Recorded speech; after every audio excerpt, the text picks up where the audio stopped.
ngaha turaje Nyagasani kwitabira ingoma y'urukundo karame karame Nyagasani, ku izina ry'Imana Data na Mwana na Roho Mutagatifu, amen. Amahoro bana b'Imana, ni muhumure, Imana iradukunda, ije kutugera neza kuri uyu wa gatandatu w'icyumweru cya gatatu gisanzwe, tariki 31 Mutarama 2026. Ngaha amasomo ajya kuduhuza n'ab'ijuru. Isomo rya mu gitabo cya kabiri cya Samweli, umutwe wa 12 umurongo wa 1 kugeza ku wa 7 n'uwa 10 kugeza ku wa 17. Dawudi yari yacumuye bikabije, nuko Uhoraho yohereza umuhanuzi Natani kwa Dawudi, aramusanga maze aramubwira ati, habayeho abantu babiri mu mujyi, umwe yari umukungu undi ari umukene. Umukungu akagira intama n'ibimasa bitabarika, umukene nta kantu yari afite uretse agatama yari yaraguze konyine. Yarakagaburiraga maze gagakurira iwe kumwe n'abana be, kakarya ku byo yaryagaho, kakanywera ku nkongoro ye, kandi kakaryama mu gituza cye. Kari kamubereye rwose nk'umukobwa we. Umukungu rero aza kugendererwa n'umushyitsi, ntiyatekereza gufata mu ntama ze no mu bimasa bye ngo azimanire uwo mugenzi waje we, aho gafata ka gatama ka wa mukene nuko azimanira umushyitsi we. Dawudi arakarira bikabije uwo muntu, abwira Natani ati, ndahiye Uhoraho nyir'ubuzima, umuntu wakoze ibyo akwiye urupfu, kandi ako gatama akazakishyura inshuro enye, kubera ko yatinyutse gukora ibintu nk'ibyo kandi akaba atagize impuhwe. Nuko Natani abwira Dawudi ati, uwo muntu ni wowe. Noneho Uhoraho Imana y'Isiraheli avuze atya, inkota ntizava mu nzu yawe, kubera ko wansuzuguye kandi ugacyura muka Uriya w'Umuhiti ukamugira umugore wawe. None rero dore uko Uhoraho avuze, nzaguteza ibyago bivuye mu nzu yawe bwite. Nzafata abagore bawe wirebera n'amaso yawe, mbahe undi muntu azaryamane nabo imbere yawe ku manywa y'ihangu. Wowe wabikoreye mu bwihisho, ariko nge ibyo nzabikorera imbere ya Isiraheli yose, kandi ku mugaragaro amanywa ava. Dawudi abwira Natani ati, ni koko nacumuye kuri Uhoraho. Natani abwira Dawudi ati, Uhoraho aguhanaguyeho icyaha cyawe, ntabwo uri bupfe. Ariko kubera ko muri ibyo watutse Uhoraho, umuhungu wabyaye we azapfa. Nuko Natani asubira iwe. Uhoraho yibasira umwana muka Uriya yari yabyaranye na Dawudi, maze araremba cyane. Dawudi niko kwinginga Imana kubera uwo mwana, asiba kurya, kandi yataha iwe akarambara mu mukungugu karinda bucya. Abakuru bo mu rugo rwe bamuguma iruhande ngo bamubyutse, ariko aranga kandi ntiyagira icyo asangira nabo. Iryo ni ijambo ry'Imana. Zaburi ya 51. Nyagasani turememo umutima usukuye. Mana yanjye ndemamo umutima usukuye, maze umvuguremo ibitekerezo biboneye. Ntunyirukane mu ntekure yawe, cyangwa unkuremo umwuka uzira inenge. Aho ugomba kwishimira ko nakijijwe, kandi unkomezemo umutima wuje neza. Abagomeza abatoza inzira yawe, n'abanyabyaha bakugarukire. Mana yanjye, Mana ikiza, nkura mu nzigo ndimo, maze ururimi rwanjye ruzamamaze ubutungane bwawe. Nyagasani, wumbura umunwa wanjye, maze akanwa kanjye gatangaza ibisingizo byawe. Nyagasani turememo umutima usukuye. Nyagasani Yesu nabane namwe. Amagambo y'Ivanjili ntagatifu ko yanditswe na Mariko, umutwe wa 4 umurongo wa 35 kugeza kwa 41. Uwo munsi wose Yesu yari yabwiye rubanda mu migani. Umugoroba ukubye abwira abigishwa bati, twambuke dufate hakurya. Nuko basiga rubanda aho, bamujyana muri bwa bwato yahozemo, andi mato aramukurikira. Nibwo haje umuhengeri mwinshi, maze imivumba irenga ubwato butangira gusendera. Yesu we yari kwirangwa asinziriye ku musego. Bamukangura bamubwira bati, mwigisha, ntacyo bigutwaye ko tugiye gushira? Nuko arakanguka, akangara umuyaga, abwira inyanja ati, ceceka tuza. Nuko umuyaga urahosha, maze ituze riba ryose. Hanyuma arababwira ati, icyabateye ubwoba ni iki? Mbese ntimuragira ukwemera? Bagira ubwoba bwinshi, barabazanya bati, uyu yaba ari nde bumvirwa n'umuyaga n'inyanja? Iyo ni Ivanjili ntagatifu. Bayoboke b'Imana, nimugira amahoro. Aha tugeze ni kuri buri munsi. Fungura buri munsi, ufungure buri munsi, ufungurira abandi buri munsi, ijambo ry'Imana buri munsi, ineza y'Imana buri munsi. Hari ikintu gitangaje, nari ngiye kuvuga nk'umwanzi uturana n'umukunzi, ibintu bitangaje. Nirinze kuvuga nk'ikirura kigaturana n'intama. Uzi ko muri Gatisimu ya Kiliziya Gatolika icyaha gikurikirana n'imbabazi, le péché et le pardon. Ngaho natwe tujye kuzirikana ko Nyagasani iyo twacumuye turebera mu ndorerwamo y'imbabazi, impuhwe ze. Nawe nanjye twakira impuhwe z'Imana, impuhwe Imana itugirira. bityo intego remezo yacu hamwe n'amasomo ni ugucecekesha ikibi, gucecekesha icyaha, kureka icyaha tukegukira imbabazi z'Imana, tureke icyaha twakire imbabazi z'Imana. Mu isomo rya mbere turimo tuzirikana uburyo umwami Dawudi yagiye ku bwami n'uburyo yageze ku bwami agakora ibidashimisha Uhoraho. Twumvise uburyo yafashe Uriya. Ubwo ejo twasoreje ku mubare 6 tureba ububi bw'icyaha bwa Dawudi, uburyo yakoze icyo cyaha bwose. Uyu munsi rero turagana kuri 7 byerekeza perfection, kwihana, kwisukura, kwigorora n'Imana, imbabazi z'Imana. Uyu mubare rero urerekeza kuri Dawudi ubonye ikibi yakoze agatakambira Imana ati Nyagasani mbabarira, igicumuro cyanjye kiraremereye koko. Turumva umuhanuzi Natani utumwe n'Imana kujya kumuburira. Natani aranyura inzira nyinshi, inzira ikomeye cyane, abinyuze mu mugani Diatribe kugira ngo Dawudi aze kwiyumva. Ngibyo Yesu akora, atubwira mu migani kugira ngo wowe nanjye tuze kwiyumva. Kuko akenshi iyo Yesu avuze ngo ni wowe, hari igihe ngewe ntaza kwiyumva. Ngaho Imana itubwirira twese kugira ngo buri wese aze kwiyumva. Wasanga uwo muntu ari wowe, wasanga umuntu wakoze nabi ari wowe. Natani araduha urugero rwiza kujya gukosora abandi tutabakura umutima, kugeza igihe baje kumvira icyaha cyabo. Kuko Dawudi yaje kumva ububi bw'icyaha yakoze, na niyo mpamvu Zaburi ya 51 izamugarukaho ati Nyagasani turemo umutima usukuye. Amen, amen. Ivanjiri uno munsi iratwumvisha uburyo Yesu acecekesha imihengeri, imiyaga n'inyanja, byerekeza kuri Sekibi uri mu nyanja. Sekibi uzadushotora, nuko Yesu akamucishisha ati ceceka, tuza. Ibyo byose birerekeza ku bibi, imitego, ibyago, agahinda, ariko cyane cyane icyaha. Yesu acecekesha mu buzima bwacu ati ceceka, reka uwo muntu, nta kintu gisakuza nk'icyaha. Sekibi arasakuza, ikimuranga no rusaku. Nawe nanjye twongere tureba ahantu hose twagiye dusakuza, aho icyaha gituma dusakuza muri twebwe kikatubuza amahoro, bikaza kurangira tubuje abandi amahoro, maze twongere twihane. Tujya kuzirikana ku bintu 3 biza kongera kudufasha kureba ububi bw'icyaha ndetse n'imbabazi z'Imana. Icya mbere tugiye kureba umurongo w'Imana. Burya Imana igira umurongo mu gihe umuntu yacumuye. Ngo mu gihe umurongo w'Imana ku muntu wacumuye ari icyaha gikurikirana n'imbabazi, ku bantu bo uwo murongo uracuritse. Mu gihe abantu bo icyaha gikurikirana n'itegeko, umva umurongo ukuntu ari muremure, kigakurikirana n'igihano. Ushaka kujya muri prison, ugafungwa, ugakatirwa inkiko za mande zitabuze, yewe no gupfa byashoboka bitewe n'uko gukatira cyangwa n'igihano nyine wahawe. Urumva umurongo buri ari muremure. Mu gihe umurongo w'Imana ari mugufi, simple, w'abantu baba ari muremure, ungikanya ibyaha kugeza igihe baguhanye, bakaguhana bihanukiriye aho kuguhana baguhanura. Imana yo iraduhanura, ariko abantu bo baraduhanura. Umurongo w'abantu n'umurongo w'Imana, mujyeyi iyi mirongo yombi wahitamo uwuhe? Nuhe se ujye unyuramo?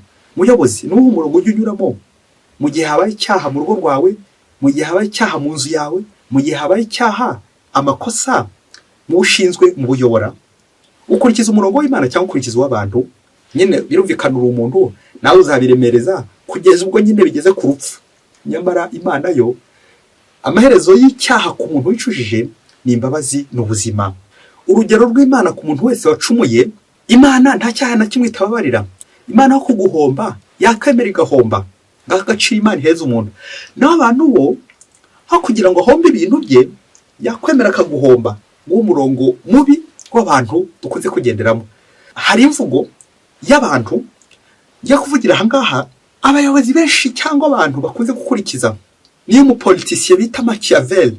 Abapolitisiye bakunze gusoma aka gatabo ka Machiavelli, Machiavellisme.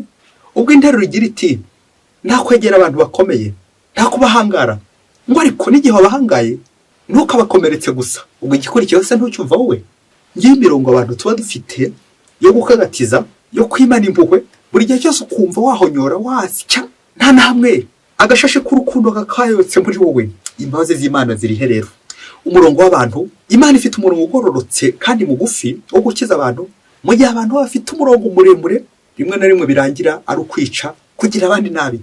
none se nugira abandi nabi we bizagenda bite? Nguyu murongo Dawudi yari yafashe uruhererekane rw'ibyaha ejo ko twabyumvise yagiye ashoreranya kugeza igihe asambanye bikaza kurangira ari kwica. Wishira icyaha bitavuze.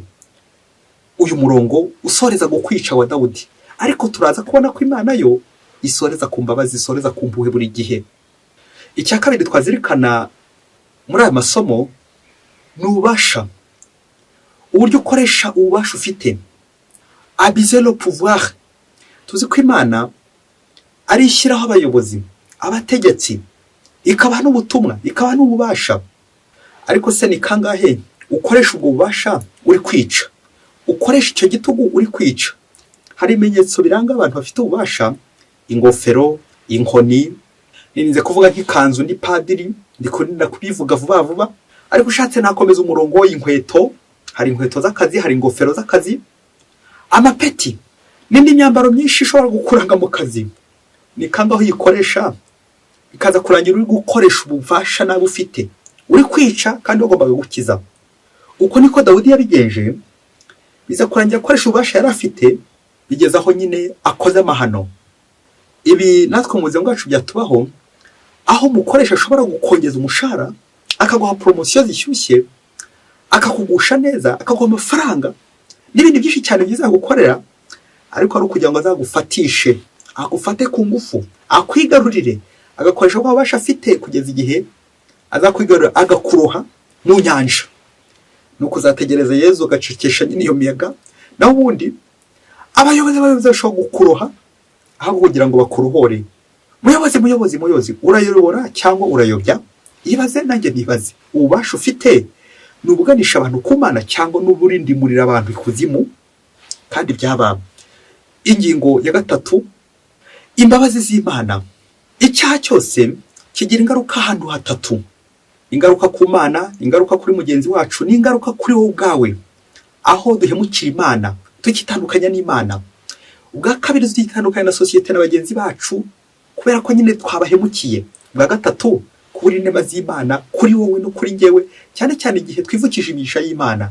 Nuko rero gusarura umugisha tugasarura umuvumo. Yibyabaye kuri Dawudi, umuvumo uri kugenda umukurikirana kubera iki?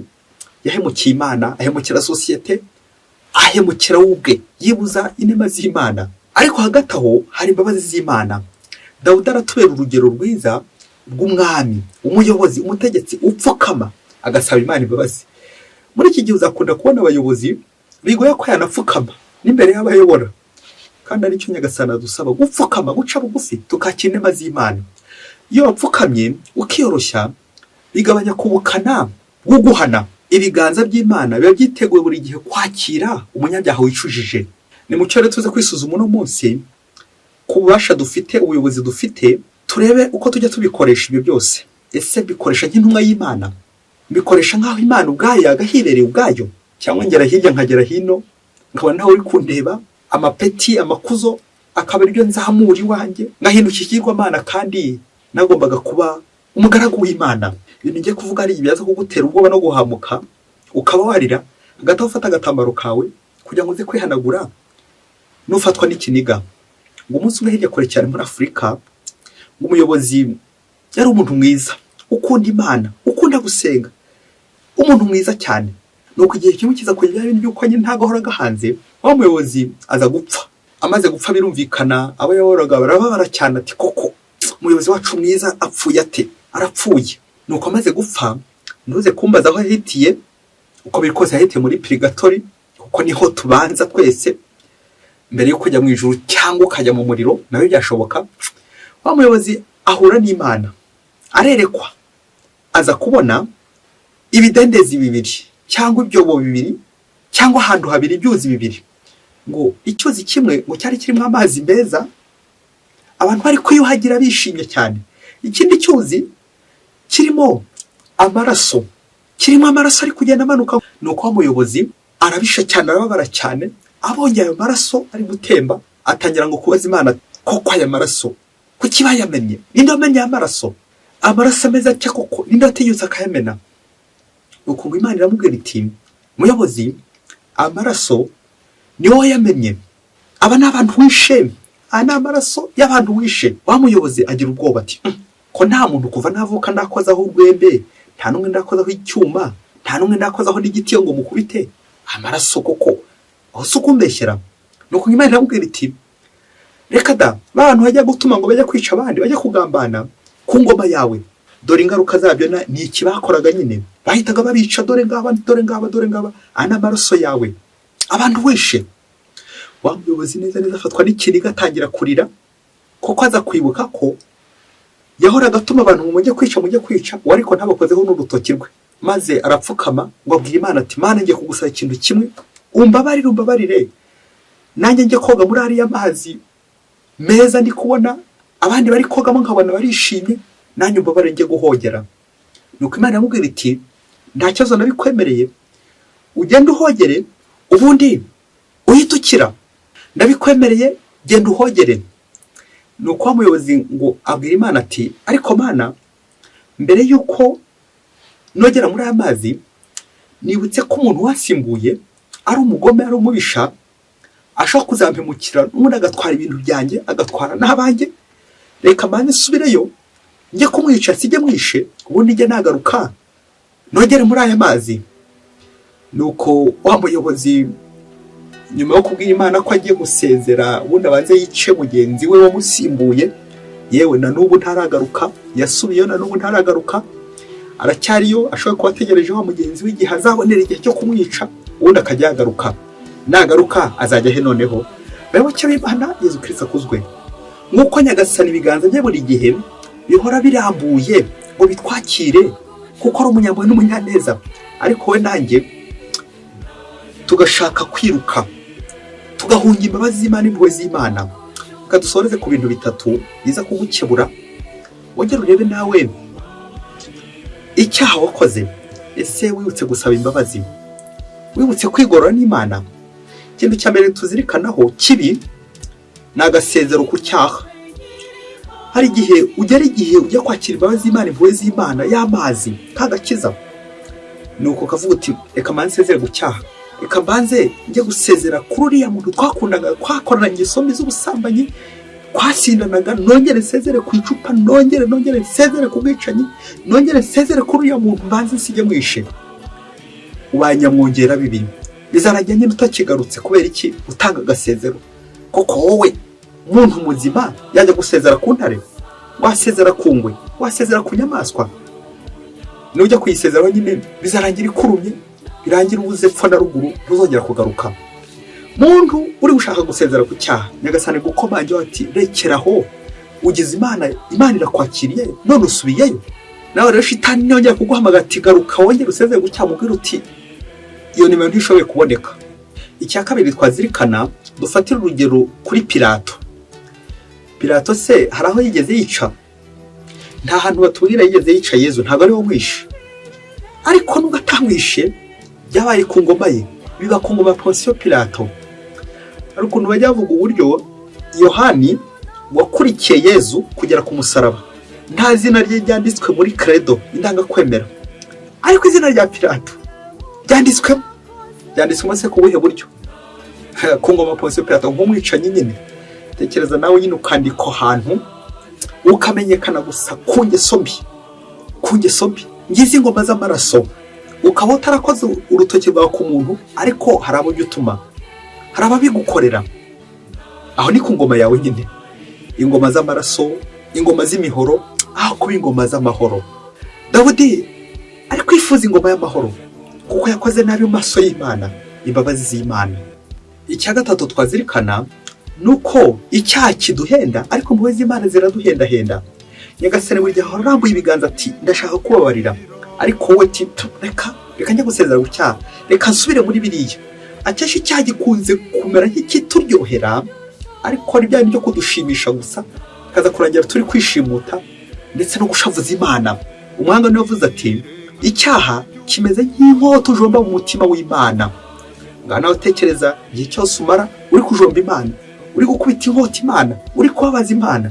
Ibyo nurangiza kubitekerezaho, uce bugufi kimwe nanjye, kwakira ineza y'Imana, imbabazi z'Imana, ati Nyagasani ni icyaha cyanjye, meya kurupa maxima meya kurupa, icyaha ni icyanjye Nyagasani, maze usabe Nyagasani imbabazi.